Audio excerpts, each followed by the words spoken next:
Hello everyone, welcome to your YouTube channel best education. I hope आप सब अच्छे होंगे और अपने अपनी तैयारी को ज़बरदस्त तरीके से कर रहे होंगे। आई होप आपकी तबीयत भी अच्छी होगी, क्योंकि तबीयत की बात मैं इसलिए कर रहा हूँ क्योंकि मौसम थोड़ा ख़राब हो रही है। ऐसे में तबीयत बहुत ख़राब हो रही है। हालांकि मेरा भी तबीयत ख़राब हुआ था, इस वजह से मैं आप लोग के लिए वीडियो अपलोड नहीं कर पा रहा था। तो अपने तबीयत का, अपने स्वास्थ्य का भी ध्यान दें और साथ साथ में अपनी पढ़ाई का भी ध्यान दें। ये पढ़ाई पर ध्यान देना ज़रूरी है, इम्पोर्टेंस है, बट उससे भी पहले ज़रूरी ये है कि आप अपना स्वास्थ्य का भी ध्यान रखें। ठीक है, तो अपने स्वास्थ्य का ध्यान में रखते हुए अपने पढ़ाई करिए। तो आज का सेशन में हम क्या डिस्कस करने वाले हैं, ये आपने थंबनेल देख कर समझ ही गए होंगे। जी हाँ, आज के इस सेशन में हम बात करने वाले हैं 2021 में जो मॉडल पेपर आपका बनाया गया था, तो उसमें कौन कौन से ऑब्जेक्टिव क्वेश्चन आपके साइंस का पूछा गया था, वो उन क्वेश्चंस को हम लोग रिवीजन करेंगे। क्योंकि क्या होता है, जैक वर्ड अक्सर रिपीटिंग क्वेश्चन डाल देता है। ठीक है, रिपीटिंग क्वेश्चन यानी कि जो प्रीवियस ईयर्स के क्वेश्चन है वो उन क्वेश्चन को रिपीट कर देता है। आज हम लोग इस वीडियो में हम लोग डिस्कस करेंगे 2021 में क्या क्या सवाल पूछा गया था। 2022 में आपका कोई भी मॉडल पेपर जारी नहीं किया गया था उस टाइम पे। ठीक है, बिना मॉडल पेपर के जारी किए ही एक आपका एग्ज़ाम लिया गया था। उसमें वर्मा गेस से कुछ क्वेश्चंस निकले थे। ठीक है, तो अगर आपके पास वर्मा का बुक है तो आप उससे प्रैक्टिस कर सकते हैं, नहीं तो ऐसे कोई ऑफिशियल वेबसाइट पे उसका मॉडल पेपर नहीं निकला था। ठीक है, चलिए हम लोग सेशन स्टार्ट करते हैं, देखते हैं कि 2021 में क्या क्या सवाल आपका पूछा गया था साइंस में। सबसे पहले क्वेश्चन पे हम लोग आते हैं। चलिए, ये आपका सबसे पहला क्वेश्चन स्क्रीन पर आपको दिख रही है। हालांकि इसका जो सीरियल नंबर है, ये हमारा सीरियल नंबर 61 से स्टार्ट है, बट इस पर हमें कॉन्सेंट्रेट नहीं कर रहा है क्योंकि उस टाइम पे क्या हुआ था ना, आपका ऑब्जेक्टिव और सब्जेक्टिव दोनों ही एग्जाम लिया गया था, उस हिसाब से ये नंबरिंग सीरियल नंबर दिया गया है। तो सीरियल नंबर पे कोई भी कॉन्सेंट्रेट नहीं करना है, हम लोग सवाल पे कॉन्सेंट्रेट करेंगे। ठीक है, पहला क्वेश्चन है आपका, धातुएँ किस रंग की होती है। आपको ये बताना है कि धातुएँ किस रंग की होती है। तो देखिए, धातुएँ जो है सामान्यतः धातुएँ हमारे भूरे रंग की होती है। किस रंग की होती है? भूरे रंग की होती है। तो यहाँ पे जो 4 नंबर वाला है ये हमारे क्या होगा, राइट आंसर होगा, भूरे रंग का होता है। ठीक है, अब आते हैं सेकंड नंबर पे। सेकंड नंबर का सवाल है, धातुएँ उष्मा की डैश होती है। धातु उष्मा की डैश होती है। क्या धातुएँ उष्मा की सुचालक होती है, कुचालक होती है, अल्पचालक होती है, या फिर इनमें से कोई नहीं। ठीक है, या फिर इनमें से कोई नहीं। तो धातुएं जो हैं, आप धातु चैप्टर में पढ़ ही चुके हैं कि धातुएं उष्मा के सुचालक होते हैं और विद्युत के भी क्या होते हैं, सुचालक होते हैं। तो यहाँ पे हमारा ऑप्शन 1 जो है ये हमारा राइट आंसर हो जाएगा। नेक्स्ट आता है हम लोग क्वेश्चन नंबर 3 पे। क्वेश्चन नंबर 3 यहाँ पे आपको दिख रही है। पढ़ते हैं सवाल को। सवाल क्या है कि हमारा सूक्ष्म जीव कहाँ कहाँ पाए जाते हैं। सूक्ष्म जीव कहाँ कहाँ पाए जाते हैं। सूक्ष्म जीव जो है सभी जगहों पर पाया जाता है, जैसे कि वायु में, पानी में, जीवित वस्तुओं में, है ना। तो यहाँ पे हमें क्या आंसर होगा, हमारा उपयुक्त सभी हमारा आंसर होगा। उपयुक्त सभी, ऑप्शन 4, सभी जगहों पर जो है सूक्ष्म जीव पाए जाते हैं। ठीक है, अब आते हैं 4 नंबर पे। 4 नंबर का सवाल है, कौन सा जीवाणु दूध को दही में बदल देता है। एक ऐसा जीवाणु है जो हमारे लिए मित्र का कार्य करता है, मित्र है। ठीक है, कौन सा जीवाणु है जो दूध को दही में बदलता है, तो वो है आपका लैक्टोबैसिलस। लैक्टोबैसिलस नामक जो जीवाणु है, यह क्या करता है, दूध को दही में परिवर्तन करता है और यह हमारा मित्र है। ठीक है, बहुत सारे जीवाणु हमारे लिए मित्र है और बहुत सारे जीवाणु हमारे लिए शत्रु है। तो जीवाणु को जो चैप्टर मैंने एक्सप्लेन किया था, जिसमें ऑब्जेक्टिव क्वेश्चन मैंने बताया था, ठीक है, उसमें आपने समझ ही लिया होगा। अगर आपने उस वीडियो को नहीं दिखाया तो डिस्क्रिप्शन में मैं लिंक दे दूंगा, आप वहाँ जाके देख लेंगे उसको। ठीक है, चलिए अब आते हैं हम लोग क्वेश्चन नंबर 5 पे। क्वेश्चन नंबर 5 का सवाल है, किशोरावस्था की उम्र क्या होती है। किशोरावस्था की जो उम्र होती है वो आपका होता है 10 वर्ष से 19 वर्ष। ठीक है, 10 से 19 वर्ष क्या होता है, किशोरावस्था का उम्र होता है, जिसे हम एडोलेशंस कहते हैं। उसके बाद एडल्ट का आता है, फिर हम लोग जाते हैं और मेच्योर होते हुए और भी हमारा ओल्ड एज आता है। ठीक है, तो किशोरावस्था हमारे क्या हो गया, 10 से 19 वर्ष। नेक्स्ट क्वेश्चन नंबर 6, 66 यानी हमारा क्वेश्चन नंबर 6 है। क्वेश्चन नंबर 6 का सवाल है हमारा, किशोरावस्था में लड़कों के उभरे हुए स्वर यंत्र का क्या नाम है। लड़कों के उभरे हुए स्वर यंत्र को क्या कहते हैं, उसे हम कहते हैं कंठमणि।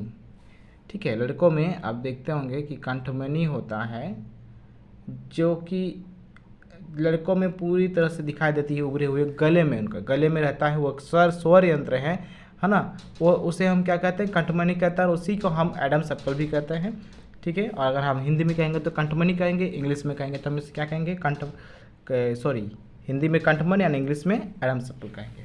ठीक है। तो ऑप्शन एक हमारे जो है यहाँ पे राइट आंसर है। अब हम आते हैं क्वेश्चन नंबर 7 पे।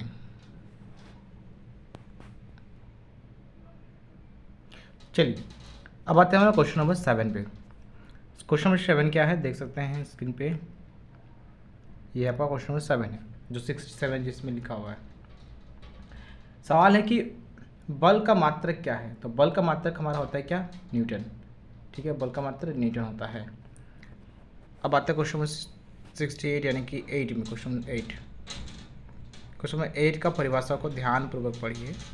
क्या लिखा हुआ है, जब एक वस्तु दूसरे वस्तु पर सीधे भौतिक संपर्क द्वारा बल लगाती है तो उसे कौन सा बल कहा जाता है।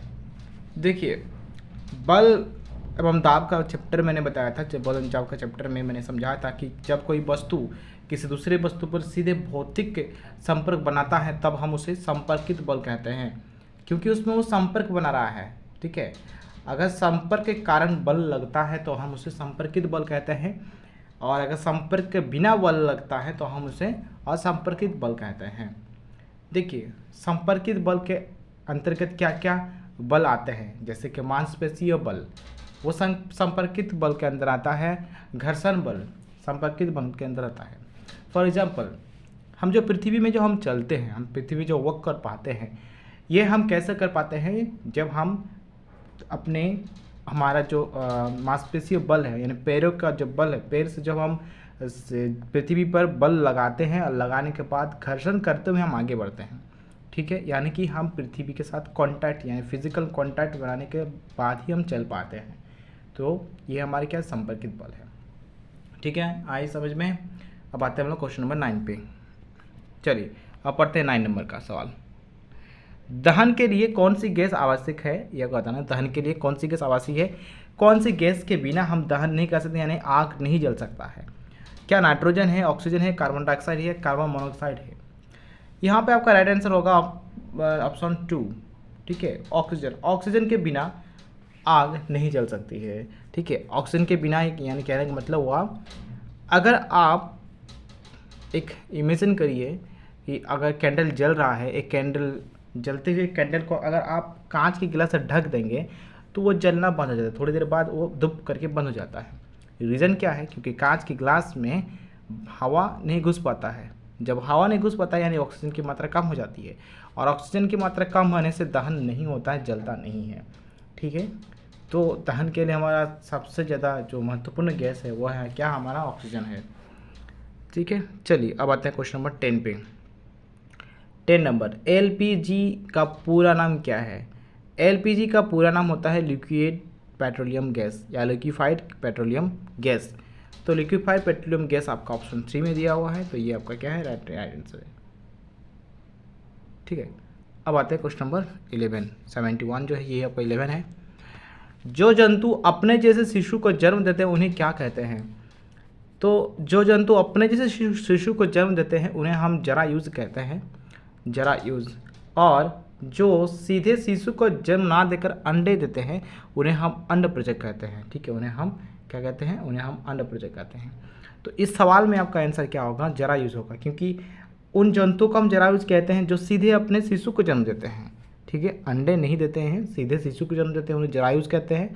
जो अपने शिशु जन्म देने से पहले अंडे देते हैं उन्हें हम अंडप्रेजक कहते हैं।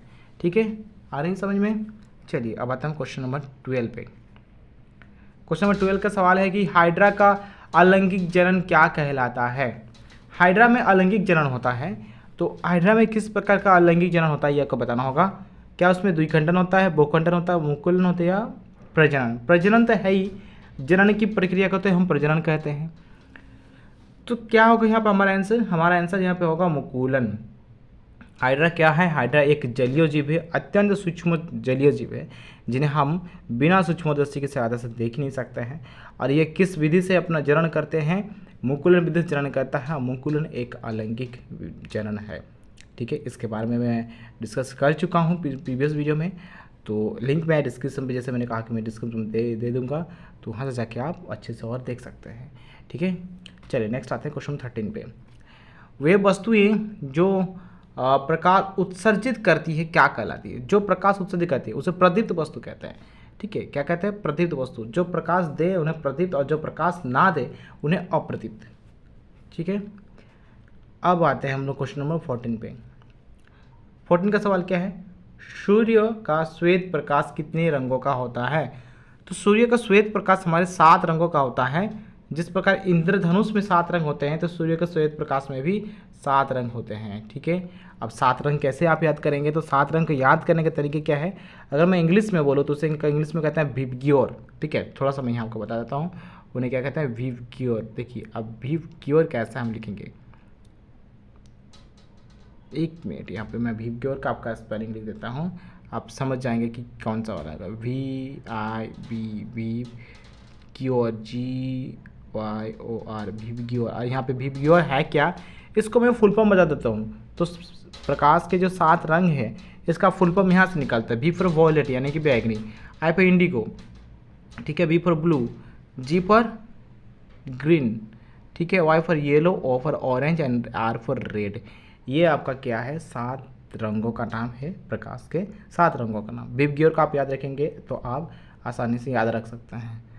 चलिए, अब हम लोग आते हैं क्वेश्चन नंबर 15 पे। झारखंड की एक प्रमुख आपदा इनमें से क्या है?